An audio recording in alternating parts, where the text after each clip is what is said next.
Hello मेरे प्यारे बच्चों, कैसे हो आप सब। आई होप आप सब बहुत मस्त होंगे, बहुत एंजॉय कर रहे होंगे अपनी न्यू बुक्स को।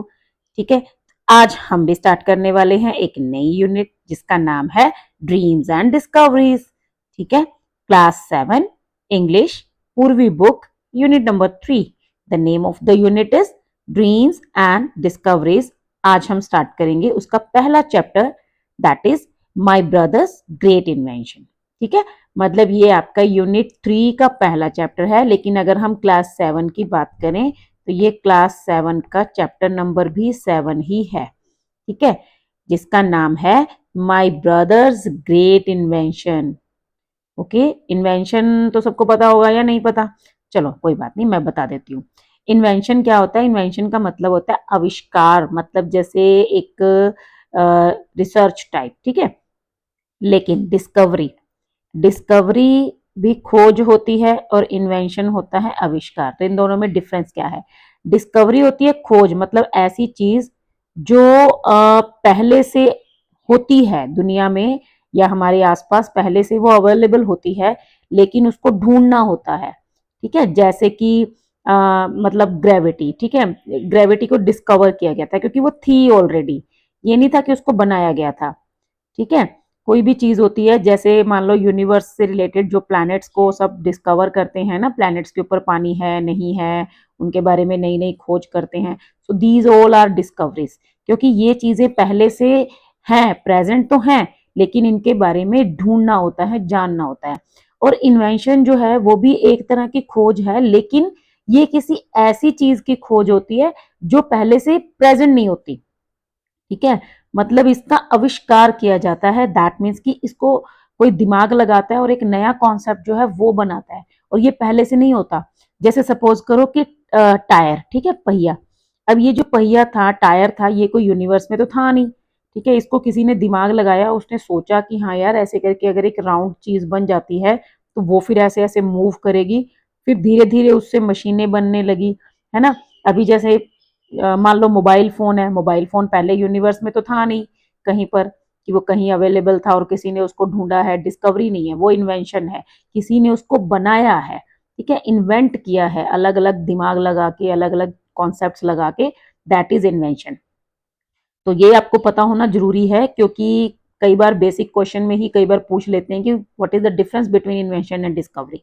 ठीक है, और इनके लिए क्या होती है? दोनों के लिए ही रिसर्चेज होती हैं, रिसर्च के बेसिस पे ही ऐसे रिजल्ट्स आते हैं। तो invention, my brothers great invention, अब आप समझ गए होंगे कि जो नरेटर है, जो इस स्टोरी को सुना रहा है, उसका जो भाई है, उसका एक बहुत बड़ा आविष्कार, इन्वेंशन, मतलब उसने कोई चीज बनाई होगी, जो वो जब हम स्टोरी पढ़ेंगे तो हमें समझ में आ जाएगा। ठीक है, तो पहले हमारे पास है कुछ प्री रीडिंग एक्टिविटीज, लेकिन वीडियो स्टार्ट करने से पहले मैं आपको एक चीज बता दूं, बहुत इंपॉर्टेंट इंपॉर्टेंट इंपॉर्टेंट पॉइंट है, एंड दैट इज कि इस चैप्टर की एक्सप्लेनेशन मैं 2 पार्ट्स में अपलोड करूंगी, पार्ट 1 एंड पार्ट 2। क्यों? क्योंकि चैप्टर थोड़ा सा लंबा है, ठीक है, थोड़ा लेंथी है, और एकदम से न्यू कॉन्सेप्ट सा है आप लोगों के लिए। तो अगर मैं एक ही वीडियो में जल्दी जल्दी कवर करने की कोशिश करूंगी तो आपको समझ नहीं आएगा। ठीक है, तो हम इसको 2 पार्ट्स में कवर करेंगे। तो आप मेरे चैनल को पहले तो सब्सक्राइब कर लो अगर अभी तक नहीं किया है तो। अगर कर लिया है तो आप मेरी जो नेक्स्ट वीडियो है, मतलब जो कल आएगी इसके बाद, उसकी वेट जरूर करना। ठीक है, उसको जो है आप लाइव उसी टाइम देख सकते हो जब मैं उसका प्रीमियर शेड्यूल करूंगी। तो कहने का मतलब मेरा ये है कि आपको पार्ट 1 और पार्ट 2 दोनों देखने हैं, ताकि आपको पूरा चैप्टर अच्छे से समझ आ जाए। और ये चैप्टर काफी लेंथी है, तो मैंने इसी वजह से इसको 2 पार्ट्स में डिवाइड कर दिया है। ओके, तो चलिए स्टार्ट करते हैं आज का टास्क, दैट इज, पहले हमारे पास है कुछ प्री रीडिंग एक्टिविटीज। तो फर्स्ट है work in pairs and guess the invention. आपको क्या करना है? पेयर्स में काम करना है, दिमाग लगाना है, और इन्वेंशन को गेस करना है कि यार ये कौन से इन्वेंशन की बात हो रही है। तो पहला है I am concept. I am a concept, मैं एक कॉन्सेप्ट हूँ, invented by ancient Indian mathematicians. जिसको किसने इन्वेंट किया था? इंडियन मैथमेटिशियंस ने। ठीक है, जो गणितज्ञ होते हैं, गणित के मतलब मैथ्स के एक्सपर्ट्स। आई एड वैल्यू टू नंबर्स, मेरी वजह से क्या होता है? नंबर, मतलब किसी भी नंबर में वैल्यू ऐड होती है। Without me calculations in the modern digital world would be impossible. कहते हैं अगर मैं ना होता तो आजकल जो मॉडर्न वर्ल्ड में इतनी सारी जो कैलकुलेशंस होती है ना, वो पॉसिबल ही नहीं थी। हु एम आई, कौन हूं मैं? आप देखो, आप खुद सोचो, अगर ये एक नंबर है 1, अब इसके साथ 1 है तो 1 वैल्यू है, अगर मैंने इसके साथ 0 लगा दी तो इसकी वैल्यू 10 हो गई, एक और लगा दिया तो 100 हो गया, एक और लगा दिया तो 1000 हो गया, है ना। तो कहने का मतलब ये है, ये जो 0 है ये किसी भी नंबर में वैल्यू ऐड करता है, और ये एक बहुत ही मतलब ड्रास्टिक जो इन्वेंशन था मैथ्स का वो था। इसके बिना तो आपको पता ही है कि कुछ पॉसिबल है ही नहीं। और जीरो तो खुद भी कहता है ना कि मैं खुद भले ही जीरो हूँ, ठीक है, मैं खुद भले ही जीरो नल हूँ, बिल्कुल कुछ नहीं है मेरे पास, लेकिन जिसके साथ खड़ा हो जाता हूँ ना उसकी लाइफ बना देता हूँ, ठीक है। तो ये कौन सा इन्वेंशन है, दिस इज जीरो। नेक्स्ट है I am an ancient Indian practice. अब ये एक प्रैक्टिस है, मतलब कोई ऐसी चीज है जिसको परफॉर्म किया जाता है, प्रैक्टिस किया जाता है। नाउ पॉपुलर ग्लोबली, अब जो है पूरे वर्ल्ड में फेमस हो गया है। I focus on physical and mental wellbeing. अब थोड़ा सा आइडिया सबको लग गया होगा ये किस पे फोकस करता है, फिजिकल हेल्थ पे और मेंटल हेल्थ पे। व्हाट एम आई, मैं क्या हूं, तो सबको पता चल गया होगा कि ऐसी कौन सी प्रैक्टिस है जो इंडिया में इन्वेंट हुई थी, इंडिया में स्टार्ट हुई थी और आज पूरा वर्ल्ड उसको मतलब एक्सेप्ट कर चुका है, उसको परफॉर्म करता है, प्रैक्टिस करता है। सो दिस इज योगा, ठीक है। योगा, महर्षि पतंजलि सबने नाम सुना होगा, तो ये योगा है। योगा जो है वो एक इंडियन प्रैक्टिस है, किसी ने उसको इन्वेंट किया ना, किसी ने उसको उसके बारे में सोचा, उसको उसको प्रैक्टिस में लाया, और फिर जब उसके रिजल्ट्स आने लगे धीरे धीरे सारी दुनिया में वो फेमस हो गया। तो अभी वैसे भी 21 जून आने वाला है, that is world international yoga day, है ना। तो वही चीज है, अभी जो है योगा वो पूरे वर्ल्ड में फेमस हो चुका है। तो ये दो इन्वेंशन के बारे में था। आप भी ऐसे और इन्वेंशंस के बारे में कुछ रिडल्स भी क्रिएट कर सकते हो। नेक्स्ट आता है डिस्कस इन ग्रुप्स ऑफ 4। आपको चार चार का ग्रुप बनाना है। What you think the world today would have been like without inventions and discoveries. अगर वर्ल्ड में इन्वेंशंस और डिस्कवरीज ना होती तो आज हमारा जो वर्ल्ड है वो किस लेवल पे होता, कैसा होता। तो आपको जो है कुछ इन्वेंशंस उनके बिना आप सोच के देखना। अगर विदाउट व्हील, अगर हम पहिए की बात करते हैं व्हील की, तो बिना व्हील के क्या होता, कोई गाड़ियां ना होती, कोई मशीन्स ना होती, है ना। दूरियां जो है जितनी पहले थी उतनी ही अभी भी रहती। अगर कोई प्लेन का इन्वेंशन ना करता तो वर्ल्ड के जो मतलब दूसरे जो फॉरेन कंट्रीज हैं उनमें जाना कितना मुश्किल हो जाता, शायद पॉसिबल भी ना होता कईयों में, तो है ना, जो इतने दूर दूर समुद्र के पार हैं। तो कहने का मतलब ये है कि विदाउट व्हील कैसी होती हमारी लाइफ, विदाउट मोबाइल कैसी होती, ज्यादा दूर जाने की हमें जरूरत ही नहीं है। एक मोबाइल के बिना अपनी लाइफ को सोच के देखो आप, क्योंकि आप लोग तो पैदा ही इसी जनरेशन में हुए हो, है ना। तो मोबाइल के बिना लाइफ कैसी होती। तो जो भी इन्वेंशंस और डिस्कवरीज हैं, अगर ग्रेविटी ना कोई डिस्कवर करता तो क्या होता, ठीक है। अगर किसी ने लाइट का, इलेक्ट्रिसिटी जो है उसको ना इन्वेंट किया होता तो क्या होता। तो कहने का मतलब ये है, आपको यहाँ पे चार चार के ग्रुप में डिस्कशन करना है, अपने व्यूज को शेयर करना है कि विदाउट इन्वेंशंस जो हमारा लाइफ है, हमारी वर्ल्ड है, उसकी सिचुएशन क्या होती। नेक्स्ट आता है क्वेश्चन नंबर 3, बहुत इंटरेस्टिंग है, आप सबको बहुत अच्छा लगेगा। यहाँ पर क्या है, एक ग्रेड दिया हुआ है, उसको आपको कंप्लीट करना है with missing letters to complete the words. These words display qualities of an inventor. Yes, the inventor, मतलब अगर आप एक इन्वेंटर बनना चाहते हो तो आपके अंदर क्या क्वालिटीज होनी चाहिए। सबसे पहले क्या होना चाहिए, कुछ नया सोचने की मतलब नया सोचने की एबिलिटी, ठीक है। यही नहीं कि वही पुराने घिसे पिटे आइडियाज कि ऐसे कर लेंगे ऐसे कर लेंगे, कुछ नया, something new, something amazing. So that is called creativity. तो पहला वर्ड क्या हुआ, क्रिएटिविटी, ठीक है। नेक्स्ट, अब देखो, कुछ नया, कुछ नया, हर वक्त दिमाग में कुछ नया, ये कब होगा, जब हमें जानने की इच्छा होगी, मतलब जब हमें लगेगा कि हम नई नई चीजों को देखें। आपने देखा होगा ना, कुछ बच्चे क्या करते हैं, अपने टॉयज को खोल देते हैं, तोड़ देते हैं, उनको सिर्फ देखने के लिए कि इनके अंदर क्या है यार, ये कैसे मूव करता है, ये कैसे क्लैपिंग करता है, कैसे इसमें से आवाज आती है। तो दैट इज जानने की इच्छा, उसको क्या कहते हैं, क्रियोसिटी, ठीक है, क्रियोसिटी। नेक्स्ट, अब देखो, जब कुछ नया बनाएंगे तो ये तो है नहीं कि पहली ही बार में बन जाएगा, है ना। हो सकता है वो एक बार, दो बार, 10 बार फेल भी हो और फिर लास्ट में जाके कुछ नया बन भी जाए। तो इसके लिए हमें क्या करना पड़ता है, रिस्क लेना पड़ता है। सो नेक्स्ट क्वालिटी है रिस्क टेकिंग, ठीक है। जो रिस्क नहीं लेता वो कभी कुछ नहीं बनता। नेक्स्ट आता है, अब जब हम एक बार, दो बार, 5 बार, 10 बार फेल होंगे, फिर हमें बार बार उसको ट्राई करना पड़ेगा। ये नहीं कि पहली बार में हार मान जाए। तो उसके लिए हमारे अंदर क्या होना चाहिए? पक्का विश्वास, पक्का निश्चय। दैट मीन्स की डिटर्मिनेशन, फर्म डिटर्मिनेशन होनी चाहिए कि हाँ, मैं इस काम को करके ही रहूंगा, चाहे मैं कितनी भी बार फेल क्यों ना हो जाऊं। So that is determination.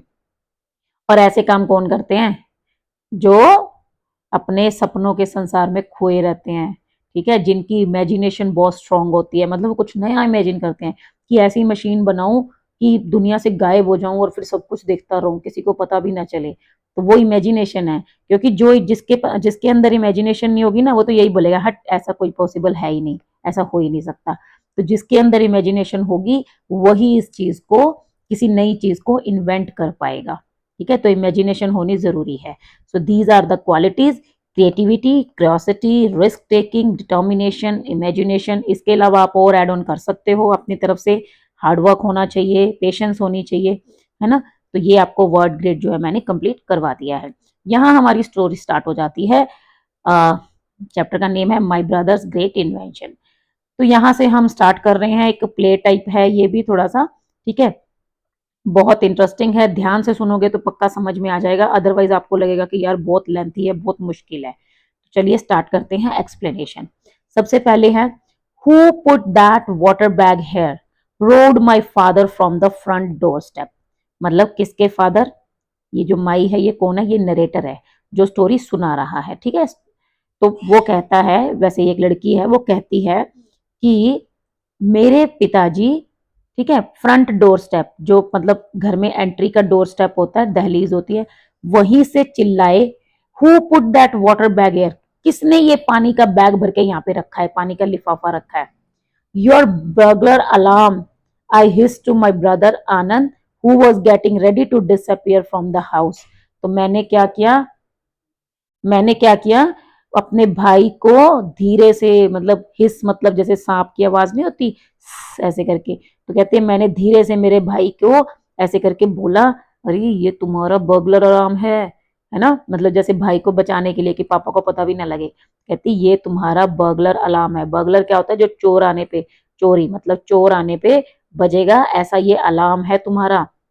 और उसने अपने भाई को बताया, और भाई क्या कर रहा था? Anand, who was getting ready to disappear from the house, जो कि घर से भागने की तैयारी कर रहा था, गायब होने की।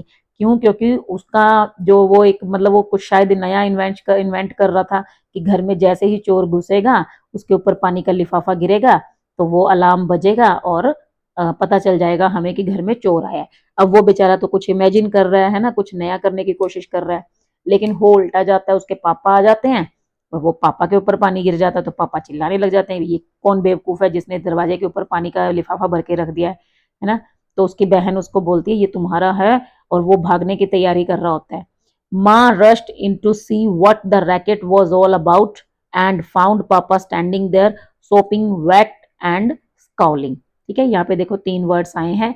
रैकेट का मतलब है a loud and disturbing noise, shopping मतलब सोकिंग, स्कॉलिंग मतलब हैविंग एन एंग्री और फ्रोइंग एक्सप्रेशन मतलब गुस्से में। ठीक है, शॉपिंग मतलब सारे पानी से वो भीगे हुए, और रैकेट मतलब एक बहुत ज्यादा शोर शराबा। तो माँ उसकी, उनकी जो मदर है, वो बाहर आती हैं भागकर देखने के लिए कि ये सब क्या शोर था। What the racket was all about, क्या शोर शराबा मचा हुआ था। एंड फाउंड, और वो क्या देखती हैं कि पापा जो है वो वहां पर खड़े थे, पूरे भीगे हुए और पूरे गुस्से में। ठीक है, उनके मतलब उनकी शक्ल पे ऐसे एक्सप्रेशंस थे, पता चल रहा था कि बहुत गुस्सा आया हुआ है उनको। I want to know who is behind this nonsense, papa said dreamily. पापा एकदम चिल्ला के बोलते हैं, मेरे को ये पता करना है कि ये सारी बेवकूफी किसकी है, कौन है इसके पीछे। I think it's suppose to be a burglar alarm, माँ said in a soothing voice. माँ जो है वो मतलब नहीं चाहती ना कि उसके बच्चे की पिटाई हो जाए, उसके पापा उसको मारे। तो माँ आराम से बोलती है कोई बात नहीं, ये मुझे लगता है कि ये एक चोर आने पे जो अलार्म बजता है ये वो था। ठीक है, ये एक चोर अलार्म था, तो आप मतलब आप घबराओ मत, कोई बात नहीं, ठीक है।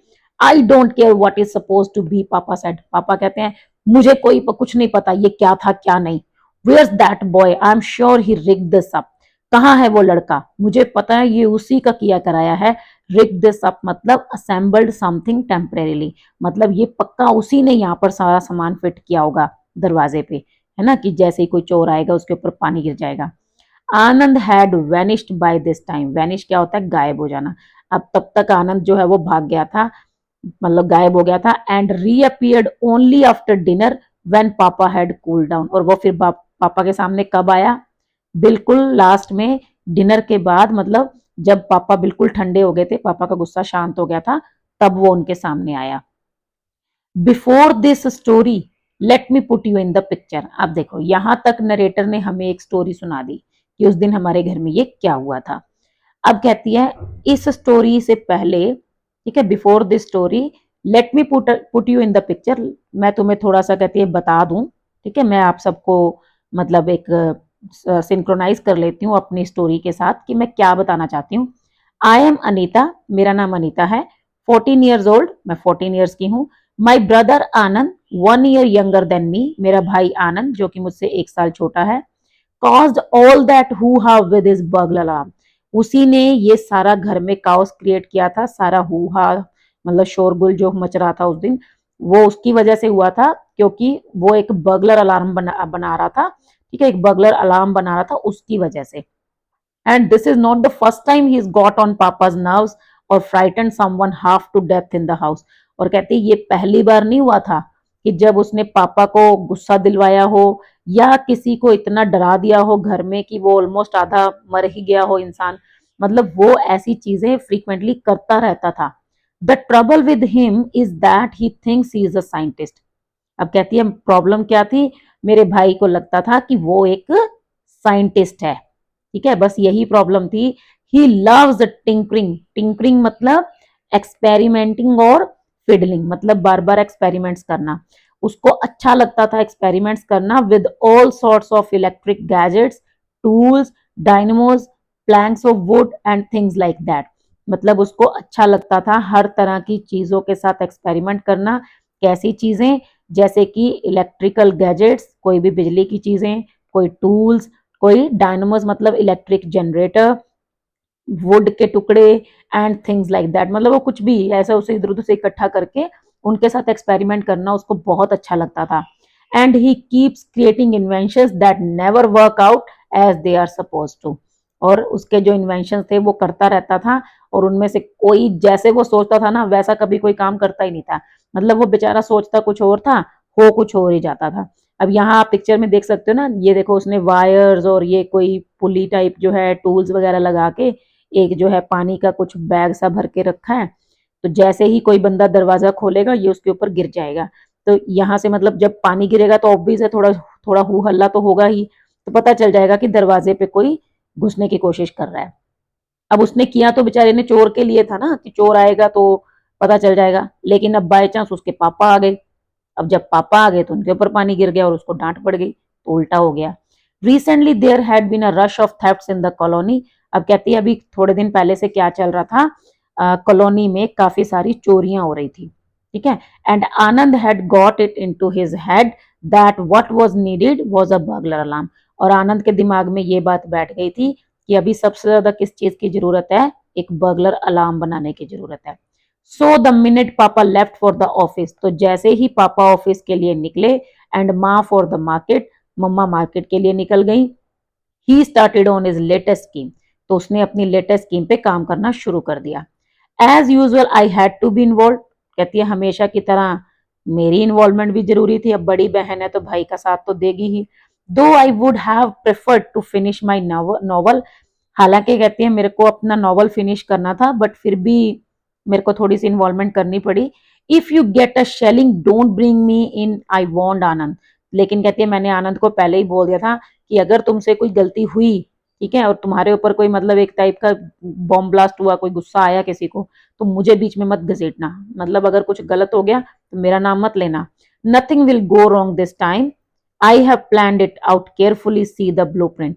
अब आनंद कहता है कि नहीं इस बार कुछ भी गलत नहीं होगा, मैंने बड़े ध्यान से सब कुछ प्लान किया है, ये देखो मेरे पास ब्लूप्रिंट भी है, मतलब उसने बढ़िया से साइंटिस्ट की तरह काम किया है। ये आप देख सकते हो, ये साइंटिस्ट बैठा है छोटा सा, और इसका नेम क्या है, आनंद, ठीक है, और ये कुछ बनाने की कोशिश कर रहा है। आनंद लव्स वर्ड्स लाइक ब्लूप्रिंट। आनंद को इस तरह के वर्ड्स बहुत अच्छे लगते थे, जैसे ब्लूप्रिंट, साइंटिस्ट वाले words. It makes him feel professional. इससे उसको लगता था कि वो बड़ा प्रोफेशनल है, बहुत अच्छे से काम करता है। Anyway, I looked at the elaborate drawing of doors, wires and bells and asked, how does this thing work? कहती चलो फिर भी मैंने जैसे तैसे उसकी ड्राइंग की तरफ देखा, ठीक है। उसकी जो डिटेल्ड ड्राइंग थी, इलेबोरेट मतलब डिटेल्ड ड्राइंग थी, जिसमें एक दरवाजा बना हुआ था, वायर्स थी, बेल्स थी, काफी कुछ था।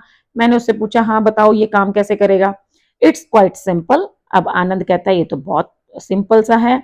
The moment the door opens, जैसे ही दरवाजा खुलेगा, this alarm is tripped off and makes a clanging sound. तो क्या होगा, ये अलार्म जो है ये इसका कनेक्शन मतलब टूट जाएगा और ये क्या करेगा, एक लाउड रिंगिंग साउंड क्रिएट करेगा, like that of a metal being hit. मतलब एक बड़ी जोर जोर से आवाज आएगी, जैसे कि कोई मतलब जोर से कोई मेटल की चीज कोई बजा रहा है। देन दिस वाटर बैग, और फिर उसके बाद क्या होगा, ये जो वाटर बैग है वो लूज हो जाएगा, here is लूजन and fall on the thief head, और वो पानी जो है वो चोर के सिर पे गिर जाएगा। By then we call the police. Simple. तब तक कहता है हम पुलिस बुला लेंगे। सिंपल है ना, तो ऐसे चोर पकड़ा जाएगा। But how does the alarm know that the burglar is opening the door?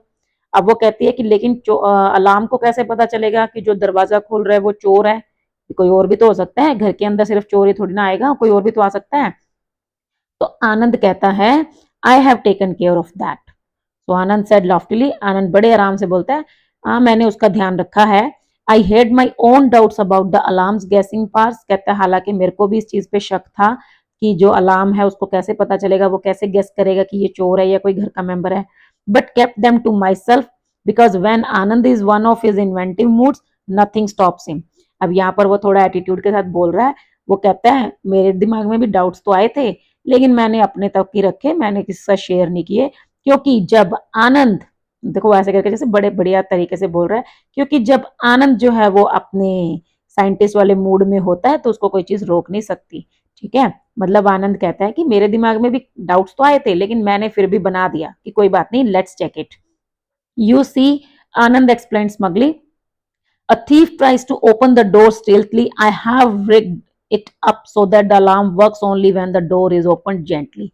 कहते हैं तुम्हें पता है ना, आनंद कहता है, मतलब वो उसको प्राउडली बताता है, स्मगली मीन्स प्राउडली, तो प्राउडली वो बताता है कि तुम्हें पता है जब कोई चोर दरवाजा ओपन करता है तो वो बड़े आराम से चुपचाप से ओपन करता है, स्टेल्थली मतलब क्वाइटली और carefully, so that no one is that one is not seen on heart, ताकि किसी को उसका पता ना चले। तो वो तो ऐसे ही ओपन करता है। तो कहता है मैंने ये जो अलार्म है ना, इसकी जो ये तारें वगैरह बांधी हैं, सब इस टाइप से इसको सेट किया है कि ये सिर्फ तभी काम करेगा जब दरवाजा धीरे से खुलेगा, जेंटली। मतलब अगर हम घर के अंदर आएंगे तो हम तो नॉर्मली दरवाजा ओपन करेंगे, ठीक है, तो तब ये काम नहीं करेगा, अगर कोई धीरे से ओपन करेगा तब करेगा।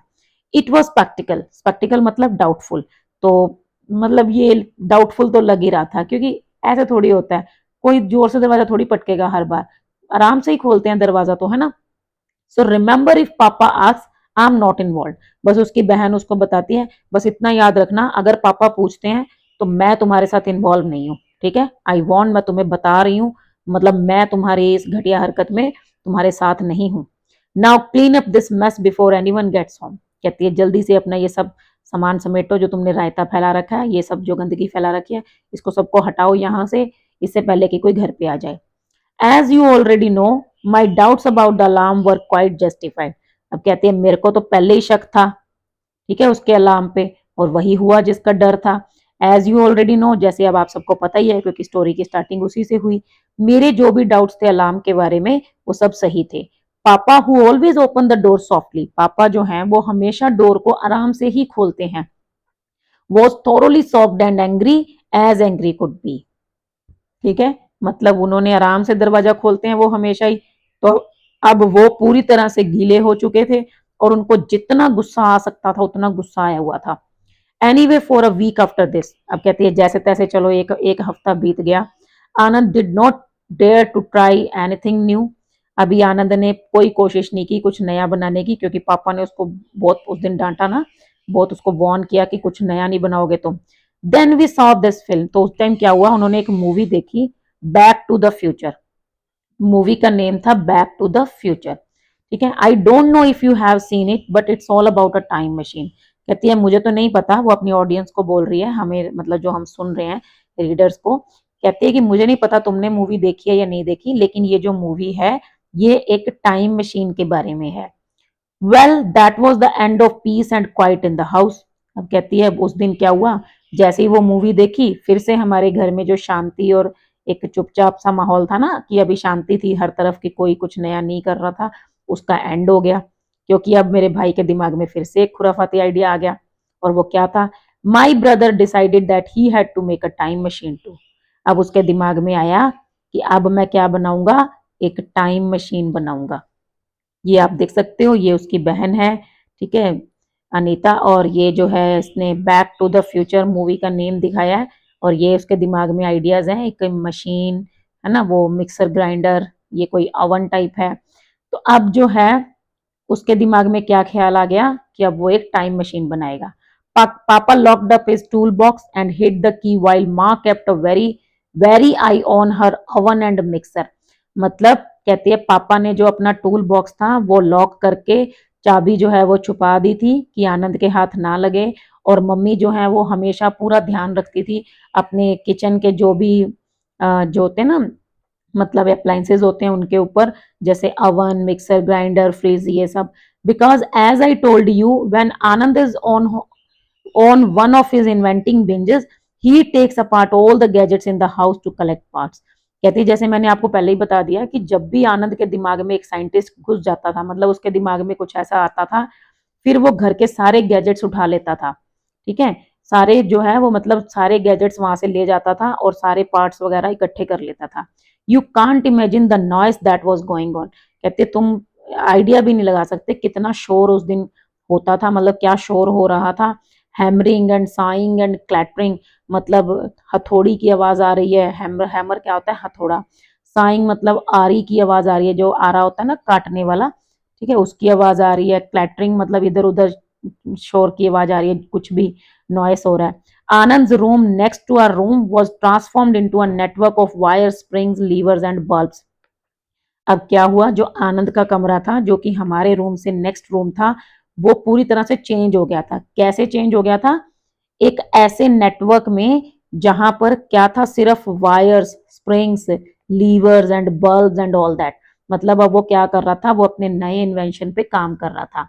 There was an enormous panel which was to be controlled switchboard. ठीक है, एक बड़ा सा पैनल था वहां पर, और जिसके ऊपर क्या था, मतलब जिसको किससे कंट्रोल करना था, एक स्विच बोर्ड से कंट्रोल कर सकते थे। ठीक है, that was to be control switchboard. As for Anand, he went around looking like a savage when Ma didn't notice the fellow didn't even comb his hair। मतलब और आनंद जो है वो ऐसे पागलों की तरह सारा दिन इधर उधर घूम रहा था। वेंट अराउंड लुकिंग लाइक अ सेविज, मतलब वो ऐसे ही जंगली सा बना हुआ था। क्यों, क्योंकि अगर मम्मी ध्यान नहीं देती थी तो वो कभी भी अपने बाल भी कंघी नहीं करता था। मतलब आपने देखा ही होगा, साइंटिस्ट होते ही इस टाइप के हैं ना, कि वो सिर्फ अपने इन्वेंशन के ऊपर फोकस करते हैं, फिर वो अपना अपने आप को भी भूल जाते हैं। Anand just wouldn't let anyone into his room. Anand अपने रूम में किसी को नहीं जाने दे रहा था, क्योंकि ऑब्वियस है अगर कोई उसके रूम में जाएगा तो फिर से उसको डांट पड़ेगी। Finally after a fortnight, fortnight क्या होता है, 15 दिन, ठीक है, मतलब 15 days. Finally after 15 days of frantic activity, frantic मतलब हरीड एंड डिसऑर्गेनाइज, मतलब एक अजीब सी जल्दबाजी में उसने बिना, डिसऑर्गेनाइज मतलब कुछ भी जो मन में आ रहा है वो कर रहा है वो, ठीक है, कोई उसका प्रॉपर प्लान नहीं था। ऐसी एक्टिविटी 15 दिन के बाद the time machine was ready. अब टाइम मशीन जो थी वो रेडी हो गई। We can try it out tonight, Anand announce to everyone at home at lunch time.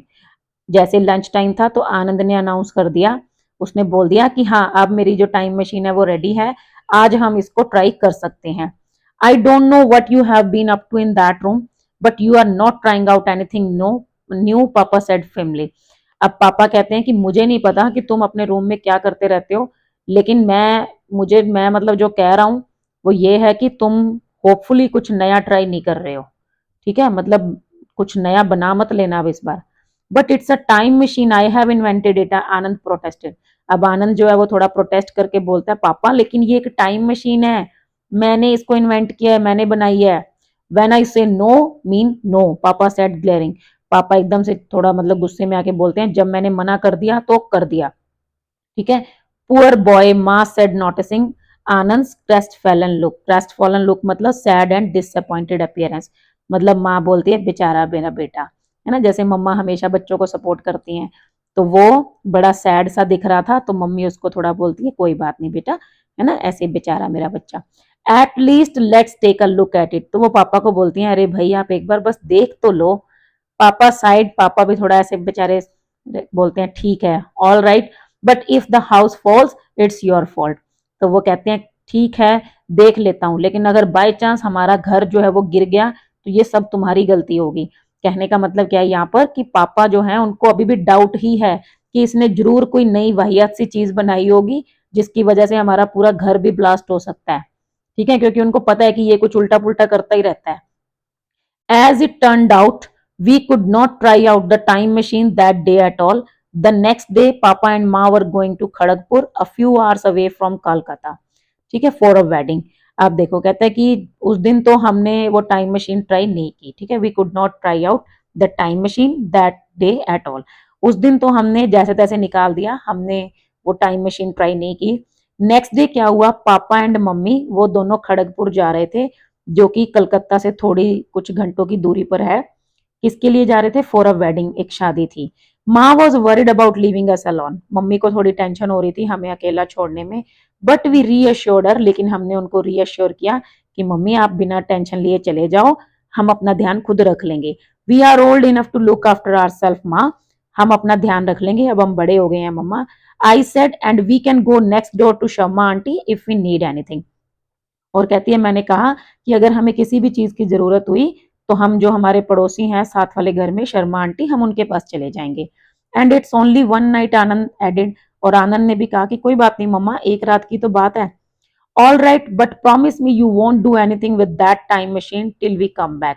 तो उसकी मदर बोलती हैं कि बाकी सब तो ठीक है, लेकिन मुझे ये प्रॉमिस करो कि जब तक हम वापस नहीं आते तुम उस टाइम मशीन के साथ कुछ नहीं करोगे। क्योंकि उनको डर लगता है कि भाई बाय चांस भी अगर कुछ हो गया, कुछ गलत हो गया ना, या बच्चे को कुछ हो गया या घर को कुछ हो गया या कुछ भी हो गया, तो मतलब कोई ज्यादा बड़ा लॉस ना हो जाए, तो वो डरते हैं ना, इसीलिए तो इसीलिए वो उसको मना करते हैं कि भाई क्योंकि हम चले जाएंगे तुम पीछे से पक्का ट्राई करोगे, तो बोलते हैं कि प्रॉमिस करो कि तब तक तुम कुछ ट्राई नहीं करोगे। माँ सेड स्टर्नली लुकिंग एट आनंद, ठीक है, मम्मा जो है आनंद को प्रॉपर वे में समझाती हैं और उनको बोलती हैं ही प्रॉमिस्ड हाफ हार्टेडली। सो आनंद का मन तो नहीं है लेकिन फिर भी वो प्रॉमिस कर देता है कि ठीक है नहीं करूंगा। Offended at this lack of respect for his creation, मतलब उसको अच्छा नहीं लगता, वो अपसेट फील करता है क्योंकि उसके बेचारे की क्रिएशन, उसकी मशीन की कोई रिस्पेक्ट ही नहीं करता यार, है ना, इतना बढ़िया उसने बनाया है और कोई उसकी इज्जत ही नहीं है। I breathe the sigh of relief, लेकिन कहती है मैंने जो है थोड़ी चैन की सांस ली कि थैंक गॉड इसने प्रॉमिस कर दिया कि ये कुछ ट्राई आउट नहीं करेगा, तो कम से कम मैं भी बची रहूंगी, ठीक है। तो यहाँ पर हमारा पार्ट 1 जो है वो कंप्लीट होता है। अब नेक्स्ट पार्ट जो है हम कल करेंगे, मतलब नेक्स्ट वीडियो में मैं आपको समझाऊंगी, क्योंकि वीडियो काफी लंबी हो जाएगी, लेकिन हम ये सॉल्व कर लेते हैं लेटेस्ट डिस्कस वाला part. Complete the cause and effect table given below, ठीक है। यहाँ पर क्या है, कॉजेज हैं और इफेक्ट्स आपको कुछ बताने हैं, कुछ इफेक्ट्स दिए हैं उसमें कॉजेज बताने हैं। जैसे पहला है Anand setup is burglar alarm and rigged it to work when the door was open softly. अब उसने ये तो इसका रीजन था, अब इसका इफेक्ट क्या हुआ, पापा गॉट वेट, ठीक है, when he open the door. मतलब क्या हुआ, जब फादर ने ओपन किया डोर को तो वो भीग गए और ही बिकेम एंग्री। नेक्स्ट है यहाँ पर आपको कॉज बताना है। Anita was able to avoid any responsibilities as Anand face the consequences alone, ठीक है। तो इसका रीजन क्या था कि Anand created nonsense every time, ठीक है, वो हमेशा कुछ ना कुछ फालतू की घटिया हरकत जो है वो कर देता था, मतलब कुछ ना कुछ पागलपन कर देता था जिसकी वजह से सबको डांट पड़ती थी। आप अपनी वर्ड्स में भी इसको लिख सकते हो। We watch the movie Back to the Future. अब जब उन्होंने मूवी देखी, रीजन तो ये था, अब क्या हो गया, Anand tried to make a time machine. अब इसका इफेक्ट क्या हुआ कि अब उसने एक टाइम मशीन बनाना स्टार्ट कर दिया। Papa family said no to trying out the time machine. ठीक है, पापा ने ये उसको क्यों बताया, इसका जो है इफेक्ट क्या होगा। ठीक है, मतलब आनंद वॉज अपसेट। ठीक है, आनंद जो था वो अपसेट हो गया क्योंकि उसको मना कर दिया गया था। नेक्स्ट आता है question, do you think Anand was able to keep his promise regarding the time machine? If yes, why? If no, why not? ये मैं आपको हमेशा बताती हूँ, ये आपको अपने वर्ड्स में आंसर करना है। अगर आप यस कहते हो तो उसका रीजन बताना है, अगर आप नो कहते हो तो उसका रीजन बताना है। अगर आप कहते हो कि yes I think Anand was able to keep his promise regarding the time machine, तो यस उसका आंसर करना है। क्यों होगा ऐसा? Because he did not want to bother his parents and he was scared of his father also, he would try to keep his words। अगर आप कहते हो कि no, तो आपको no के लिए रीजन बताना है। No, Anand will not be able to keep his promise because he means he wanted to check his time machine, he wanted to check his own invention and he would not means resist himself। ठीक है, वो अपने आप को control नहीं कर पाएगा, he would not be able to control himself and he would definitely try it। तो ये आपको दोनों वर्ड्स में, मतलब यस बोलते हो तो उसका रीजन दे दो, नो बोलते हो तो उसका रीजन दे दो। ठीक है, तो आज की वीडियो में तो हम इतना ही करेंगे। नेक्स्ट वीडियो में मैं आपको ये नेक्स्ट पार्ट जो है स्टार्ट करवा दूंगी, अदरवाइज वीडियो बहुत लंबी हो जाएगी। तो नेक्स्ट वीडियो में मिलते हैं और इस चैप्टर की स्टोरी को कंटिन्यू करते हैं। ठीक है, थैंक यू।